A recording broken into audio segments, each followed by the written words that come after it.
My name is Dan Finucane, and I'm currently a regent. I love folk music, blues music, and I love singing and playing with other people.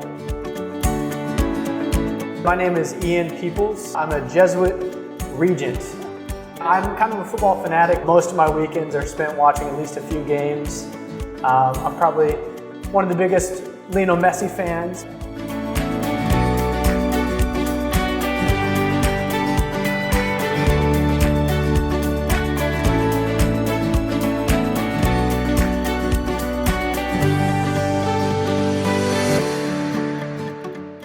Hello and welcome back to MagisTalk. My name is Dan Finucane and I'm joined by Ian Peoples, but he is behind the camera today since we are off site. And we're on site here at Belize Central Prison with our guest, Mr. Lane Grinage. Good morning. Who you may remember from over a year ago. We had Mr. Grinage on for an episode on Holy Week and his experience as somebody who at the time was incarcerated here at Belize Central. He spoke very movingly with us, and we thought it'd be a great idea, now that it's the Easter season, to do a follow-up episode with Mr. Grinage and have him on and have him talk a little bit about how his life has been since we had him on the show last time. As you can tell, he's no longer incarcerated. He's a free man. And in fact, he's not only a free man, but he has made the decision to come back to the prison to work as the director of one of the rehabilitation centers here. And we'll talk to him a little bit about that this morning. So Lane, welcome back to the show. Thank you, Mr. Dan. And we're really thrilled to have you on the show again. It's an honor. I feel really, really amazed again, to be a part of this move. God is good. He is. All the time. Yes, sir. Yeah. Well, and so many people let us know that your episode with us, you and Dennis from last year, that they were really moved by what you had to share, and so we're excited to hear more from you, given your reflections and all that's gone on for you in this past year. So when we had you on last year, we heard from you and your experience of how you relate to Holy Week, right? The passion and death of Jesus. But we're now in the Easter season, and in a way, you've left the prison into a new life. And so just wanted to get your thoughts. What's it been like in this next chapter of your life? First of all, I would like to say the transition has been an amazing experience, stemming from the hard work that I had to put in, the sacrifice that I had to take for the good benefits of my own life. And now the way how my life is personally, it's greater than I thought it would have been. I always had the idea of how it could be, but now that I'm in it, words can't really explain. But I know what it is, and I know the value of it. I know what I went through to get where I am. I know who was there beside me or kept guiding me to where I am today. So, and it keeps me with the mindset that I have to keep on that way, and greater things will come. Yeah. And you talk about having people along the way. Who has been somebody who's kind of been with you during this transition back into society? Well, to be honest, when it comes to in society, there's a few, but while I was in prison, that was I always remember the story of Daniel in the lion's den, Shadrach, Meshach, and Abednego in the fiery furnace. And those stories are what I use or how I live, and what keeps my belief system strong, because I believe that God and the faith that David had in those days is the same God and the same faith that is here today. That if we practice our spirituality to the way of God that we understood, then the same way he took Daniel, had Daniel protected in that lion's den, then the same way he could have me protected in this I call this the Lions Den when I was an inmate, so I keep that in my head. There's some Bible verses that I keep with me that I learned when I was an inmate, and by practicing those the principles of those scriptures, and now experiencing the promises that it gives you, I believe in them more, or I hold on to it because I know that's what I held on to keep going. But the most important thing, or the most important person that was with me and is with me is God. Because as I always tell people, He was the one, or He's the one who, whenever I cry on or call for, is there. And I know what it is to from the risk of having nothing else to try, and hearing all the good things about God and reading all the promises. I reached to the point where I'm like, He promises this, and I'm going to take the risk of doing what He says to see if it's true. Yeah. It's true. Yeah. So He's the one that has been with me mostly in my life, then the support of people in society. And it really does. I mean, you talked about the Lions Den last year too, and that sense of God being with you in a time of real struggle. And I love what you said about how your faith has grown even stronger, that the promises God has made to you, and the ways in which God has listened and been with you, that it's led you to where you are now. Is it because I believe, as we talk about, my spirituality is at a very high level of trusting and believing.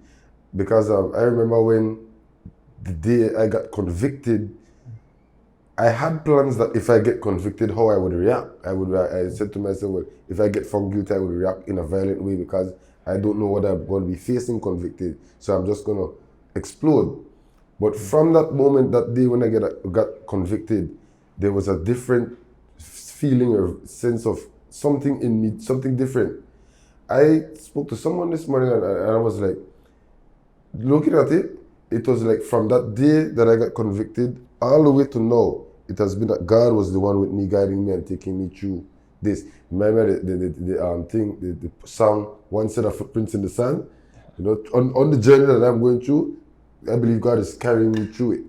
But I have to be responsible not to jump out of His arms by the decisions that I make. Sure. The conscious decisions that I have to make every day in life. Sure. With the job that I have right now and the challenges that I face, because a lot of people will look at, oh, he was an inmate. And no, yes, I was an inmate, but no, today I am what? I don't remember if I spoke about it last year, the book from Mr. Scott, Behind the Wire. I use that book now as a program material, because the theme of that book the slogan is A Prisoner's Journey to the Pulpit. I was a prisoner. My journey took me to become a director of rehabilitation for the Belize Central Prison. So any other inmate or any other prisoner have to accept that life is a journey that you go through, but where will you end up? But you end up where you make decisions, or the type of decisions that you make. And if you're if you don't have a relationship with God, it's going to be a tough journey. It's going to be a tough journey. There's a book that says, even with faith as small as a mustard seed, you can move mountains, but not all mountains are meant to be moved. Because the Bible promises that, it tells you that you will have trouble in your days. But the troubles that we face is not to break us down or to kill us, it's to build us and take us farther in life. The guys that I'm responsible for, I believe my job is very hard. Why? Because I'm working with guys who they're remanded and they could go home at any time. So I believe that I have to try to get them to get some sense of what's really going on before they go home. So a guy could go home tomorrow, so today I have to make sure that he gets something.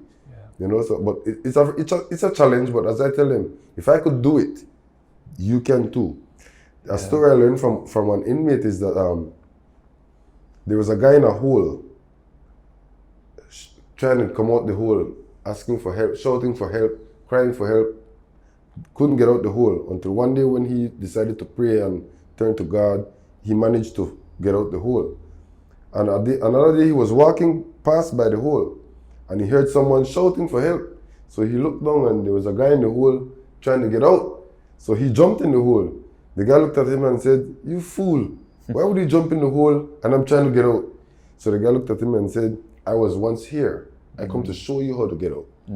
So that's how I live my life now. I was here. I tell them I was here. I was where they are physically, mentally, spiritually, emotionally. Yeah. And I'm making it out. Yeah. I still don't say I made it yet, but I'm making it out. I'm out of the hole. Yeah. I'm out of the hole. I'm burying that hole. Yeah. You know, but because there's still the struggles that I face personally, you could slip and fall back. Yeah. But that's why you have to be mentally strong and spiritually strong. Yeah. You know, during the Easter season, in our liturgies, we hear a lot from the Acts of the Apostles. And you have all these people, disciples of Jesus, who have had these experiences of going through difficulty and coming out on the other side changed by their encounter with the risen Jesus, and how that then just along with the sending of the Holy Spirit, they just go out and they're wanting to share the good news.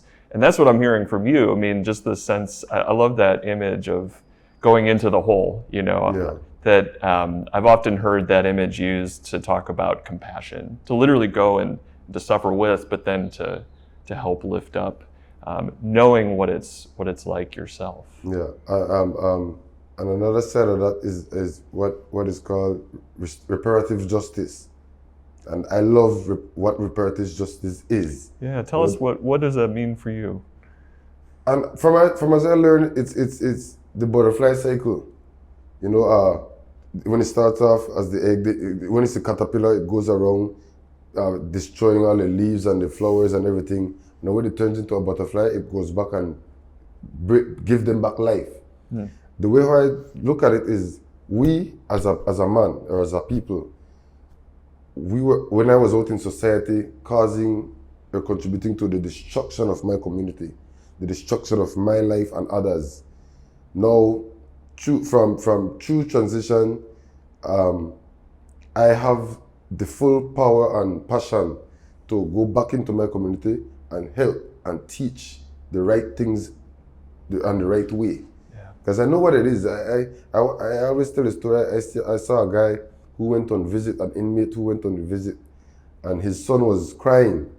So he asked the mom, "Why is the son crying?" And the lady said, "He wants to wear the full orange clothing. He didn't want to just wear what he had on. He wanted to wear a full orange clothing because he wants to be like his dad." 4 years he's been coming to the prison to see his dad, and every time he comes, he sees his dad in the orange. Yeah. As role models or as leaders of our homes, our kids or the generation under us or after us, we are their role model, we are their leaders, so they will follow what we lead. Yeah. So now that I'm a better person, I want to go into my community, or I go into my community now and teach and guide and lead the right way and encourage. Yeah. Because we have a future. But how will our future be if we continue to not educate our people? Yeah. And you talked a little bit about your current role as director of the Remand Rehabilitation Center. For people who might not understand the term remanded, what does that mean again? That's where somebody got charged for an offense in society, and they get sent to the prison until they reach a trial date or until the case will fall apart or something, but they be held at the prison for a period of time, or depending on the way how the circumstance of the case. Yeah. So they just be held at the prison until either the trial and they get convicted, or the case dismisses and they go home. Yeah, and as you mentioned earlier, this is the population you're working with here, and they could leave any time. Yeah. So it does make it difficult. But going back to what you were just saying about how you see your role as teaching, you've talked about this a little bit, but how do you see your role as a teacher with these guys that are in your care? I think it's very important because especially as I always tell them, I'm a guy, I'm not a director standing in front of them with no master's degree and no PhDs and all the high degrees. Not yet. Not yet. Yeah, I'm working on that. I know. And I'm not a guy who reads a lot of book about people and then come and tell them. I've been through it. I teach from experience. The experience of living that life and the experience of transitioning through to another life, to a better life. Yeah.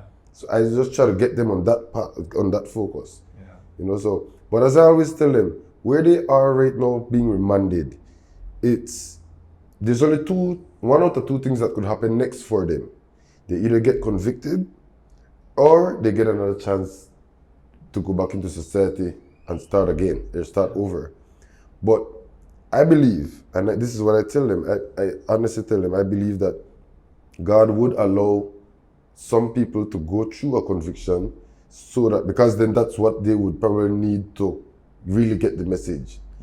And I always explain to them that even, especially the cases or the type of cases that some people are on, the time that they would get is some very big numbers. Yeah.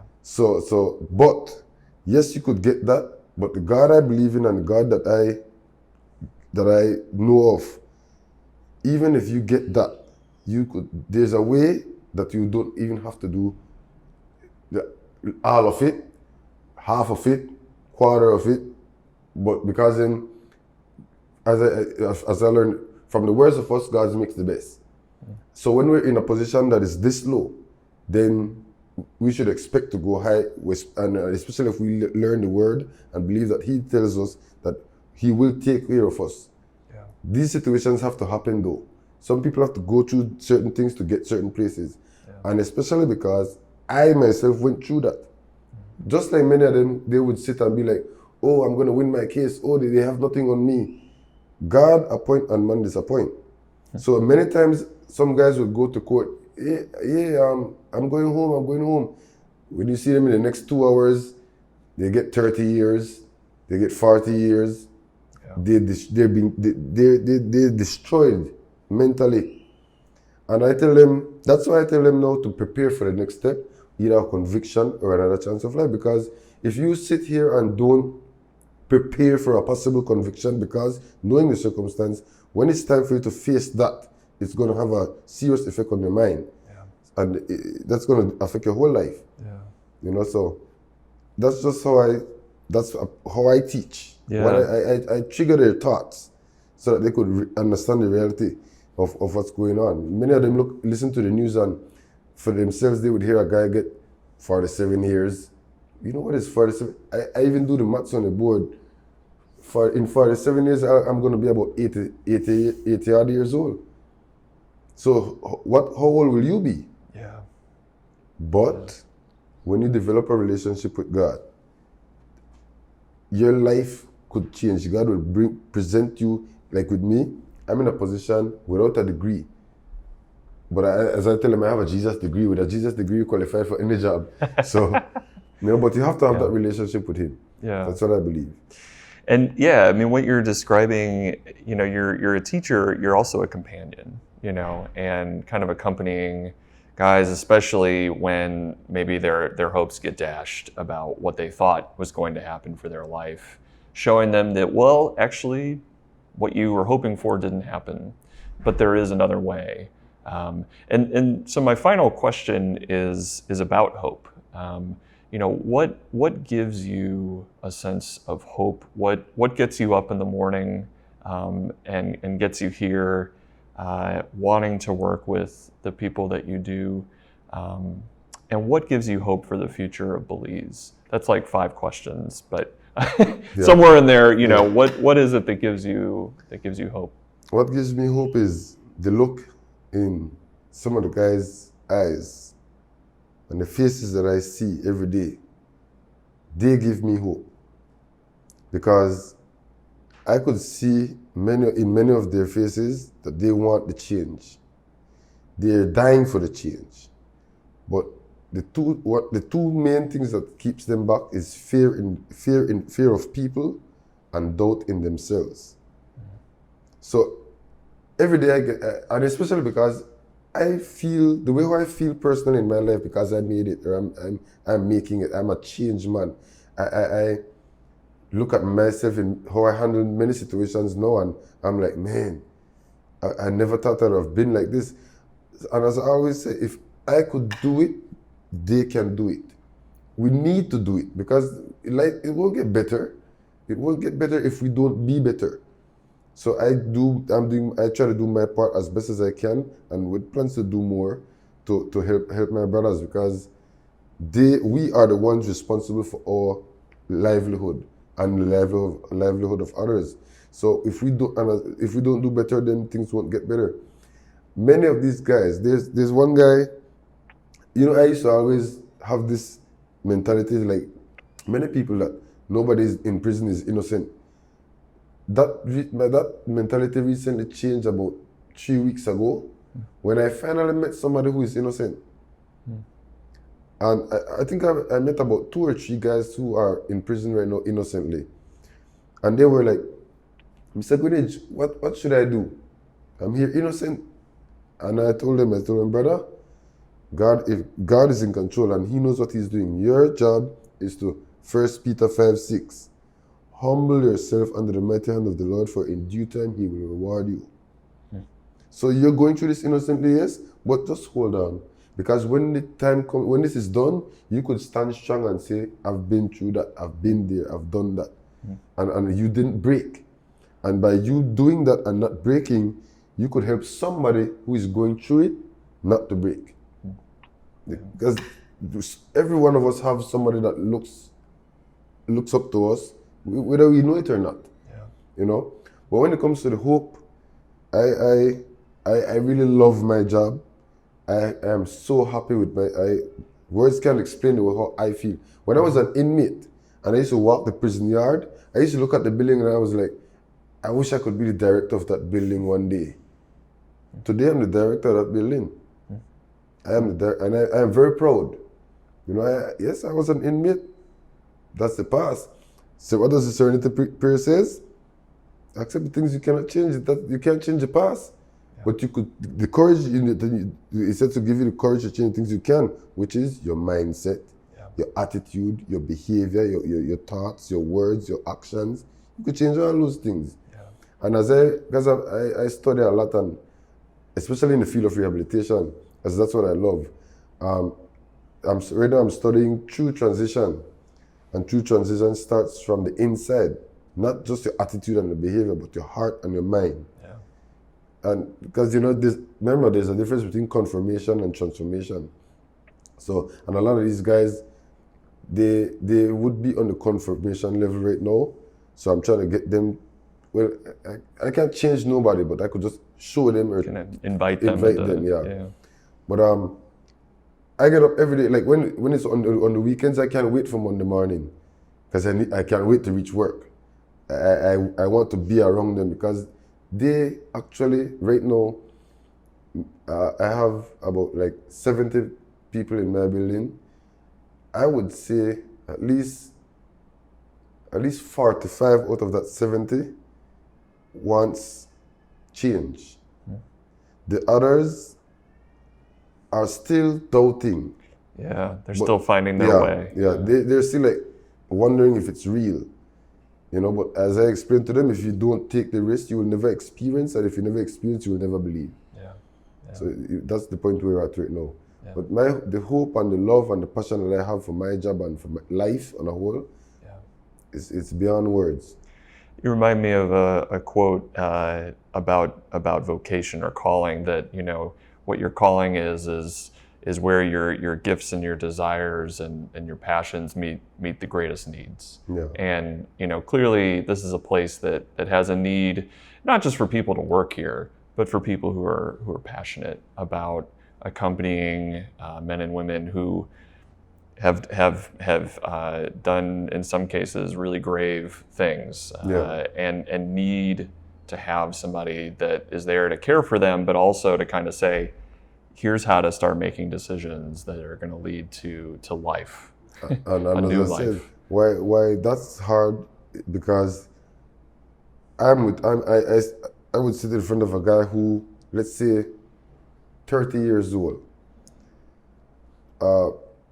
He's been remanded at the prison for a year. 29 years of his life, all he knew was selling drugs, committing crimes, hustling, stealing, guns, drugs, alcohol. Now he's in prison for a year. It's not an easy thing for him to transition out of that. Yeah. But, and that is what is very, that to me, that is why what blocks them from believing or being willing to take the chance, because that's what they know all their life. So now you're looking at me and telling me that if I do a God thing, that in the next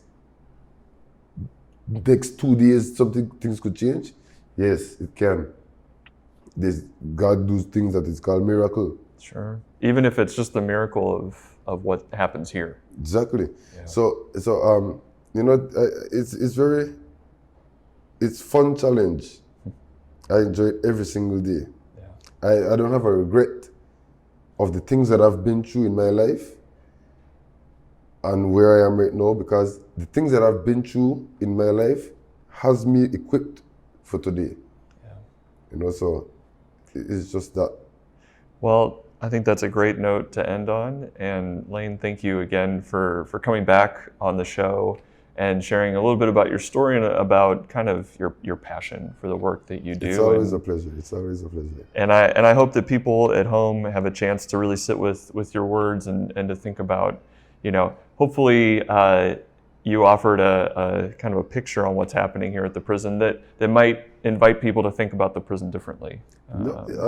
Because people do have a wild perception of the prison. The prison is a bad place. Me personally, I was an inmate. This is what the prison. I'm a product of what the prison offer. Yeah.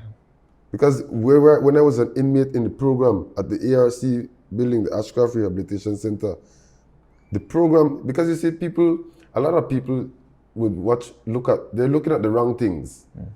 Like some of the guys would complain about, the books, the book materials that they use, so that it may be in a bad condition, maybe it's tore or have graffiti or something in it. But look beyond that. What do you see? The words that are in the book, that's what you need to focus on, because that is what will help you. There's a thing that says you don't watch the messenger, you watch the message. Mm-hmm. I spent 18 months in the prison at ARC. And I believe that, of course, people can't change people. A person has to want to change himself. And the program that the prison offers, if you are somebody who seriously wants to change and you seriously want a better life, it will happen. Here's an example of that. Yeah. Because I sat and I look at and I was like, man, I wonder if this is real. I wonder if this is possible. I have to try it. Yeah. And here you are now. And here I am now. Yeah. Because like I said, remember now, I was blessed with the opportunity to become the director of RRC. When I remember when I used to always watch a different director would come to RRC, I was like, man, I'm not going to get the job. Somebody already got it. Yeah. Then that director would leave or would go. I would be like, no, it's my time, I could get it. Yeah. Another director comes, oh man, I'm not going to get it. Yeah. But all that while, I never gave up. I continued to learn what it is to be a director. I continued to learn everything about rehabilitation, about the system, about everything. It's like, you prepare for when it's your turn. Yeah. But as I said, the programs that the prison offer is beyond words again, but because a person has to want it. The information is here, the help is here, everything is here. Yeah. You have to want it. Because when it comes to the administration, they do everything. And I'm not just saying this because I'm a part of the system now, but when I was an inmate, I used to look at it and I'm like, man, these people, they have a lot of things going on. But if you don't want nothing, you'll get nothing. Yeah. So that's just it. Great. Well, thank you, Lane. And thank you, Mr. Dan. Thanks again for being on the show. And thank you for watching. And we'll see you next time.